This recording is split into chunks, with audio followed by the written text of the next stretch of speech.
मुतहद ऐं मज़बूत सिंध जो उनवान हेठि सॼी सिंध में आगाही मुहिम पई हले। आगाही मुहिम जो मक़सदु आहे त पंहिंजे सिंधू दरिया ते झाड़ो पियो लॻायो वञे। झाड़ो माना पाणी पिया जेको पंजाब जी जेके रेगिस्तान ज़मीनूं उन्हनि खे आबाद करण जे लाइ सिंध जो पाणी रोकियो पियो वञे। सिंध में अॻे पाण वटि जेको पहिरीं पाणी ईंदो उन जे पहिरें ॾींहंनि में ईंदो, हाणे जुलाई आख़िर में पाणी थो मिले असांजी जेके हिते जा आसपास जा जेका इलाइक़ा आहिनि उहे सॼियूं असांजी ज़मीनूं जेके हिते पाण माण्हू वेठा आहियूं उन्हनि जी ज़मीनुनि ते ई सफ़र गुज़ाराए सघूं। पंहिंजो रोज़गार या ॿिया गाह थियनि था या खुटियूं थियनि थियूं या मुख़्तलिफ़ जेके फ़सल थियनि था असांजो गुज़ारो इन ज़मीन ते ई ठही आहे। पर जेकॾहिं पाणी न हूंदो त पोइ असां बेरोज़गार ऐं बदहाली अॻे ई पाण वटि आहे। ऐं तव्हां पाण ॾिसो त सिंध में केतिरे क़दुरु बेरोज़गारी आहे। ग़रीब माण्हू हिकिड़े वेले जी मानी नथो खाई सघे, उहो हिकिड़े वेले जी मानी जे लाइ परेशान आहे।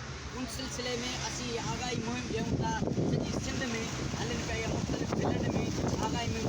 असांजो मक़सदु आहे त पंहिंजे पाणी जो तहफ़ुज़ कीअं कजे ऐं उन सां गॾोगॾु मुख़्तलिफ़ वक़्तनि ते जेके ताक़तवर घुरियूं आहिनि उहे सिंधी माण्हुनि खे हिक ॿिए में विढ़ाइनि पिया। पोइ कॾहिं ज़ात जे ज़रिए कॾहिं बिरादरियुनि जे ज़रिए माना मुख़्तलिफ़ उन्हनि जा हरबा इस्तेमालु करे सिंधी माण्हुनि खे मुंतशिर पिया करनि। असीं चाहियूं था त सिंधी माण्हू बजाए पाण में हिक ॿिए जे ॻीचन में हथ हुजनि, पाण हिकु मुतहद थियूं, हिकु क़ौम थियूं। ऐं जॾहिं हिकु क़ौम थींदासीं त असीं पंहिंजा हक़, पंहिंजा वसीला, असांजे जेको दरिया ते धाड़ो आहे या जेके असांजी मादनियात हिन सिंध मां निकिरे पई, गैस, कोयलो, पेट्रोल, जेकी सिंध मालामाल आहे उन सिंध जा माण्हू बेरोज़गार ऐं बदहाली वारी ज़िंदगी गुज़ारनि पिया। उन सिलसिले में असीं चाहियूं था त उहे सिंधी माण्हू पंहिंजी शयुनि जा मालिक थियनि ऐं घणी थियनि। उहे तॾहिं थींदा जॾहिं असीं मुतहद थींदासीं। 28वीं आइनी तरमीम ज़रिए जेको पहिरीं 27वीं आइनी तरमीम जेके जज ग़रीब माण्हू माना हिकिड़ो हूंदो त बाबा को नाजाइज़ किथे तॾहिं त कोर्ट ज़रिए को इंसाफ़ वठण जे लाइ वेंदो त बाबा माना इंसाफ़ मिले। पर असां वटि बदकिस्मती सां हिन मुल्क जे अंदरि ग़रीब जे लाइ हिकिड़ो कानून आहे, अमीर जे लाइ ॿियो कानून आहे। जेकॾहिं को पैसे वारो हूंदो त हुन जे लाइ ॿियो कानून आहे, ग़रीब मिस्किन जे लाइ ॿियो कानून आहे। पर उहो पहिरीं वरी कुझु न कुझु बहितर हो। हाणे उन्हनि 27वीं आइनी तरमीम हाणे जजनि खे पाबंद बणाए छॾियो आहे त जज उहे पंहिंजी मर्ज़ी जा उन्हनि खे फ़ैसिला ॾींदा। त हाणे ग़रीब माण्हू बेहतरी माना उहो मुश्किलातुनि में अची वियो आहे।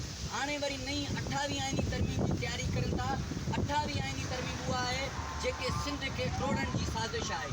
सिंध जेको कराची पंहिंजो तख़्त गाह आहे हिन सिंध सॼी जो जेको सॼे मुल्क खे हलाए पियो, जेको उते असांजो पोर्ट आहे, जेको ॿाहिरियां पहिरीं जहाज़ अचनि था, उहो माना पूरे पाकिस्तान में इहो वाहिद आहे। हिकु हिते ॿियो गवादर वारो जेको बलोचिस्तान में आहे, पूरे पाकिस्तान में सिंध में कराची में आहे।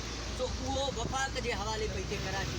जेकॾहिं वफ़ाक़ जे हवाले कराची थी त पाण जेके सिंधी माण्हू आहियूं पंहिंजे घर में जीअं माण्हू हुजे हिकिड़ो घर में वेठो हुजे ऐं हुन घर में को अख़्तियार न हुजे त सो असां सां बि ईअं कयो वेंदो।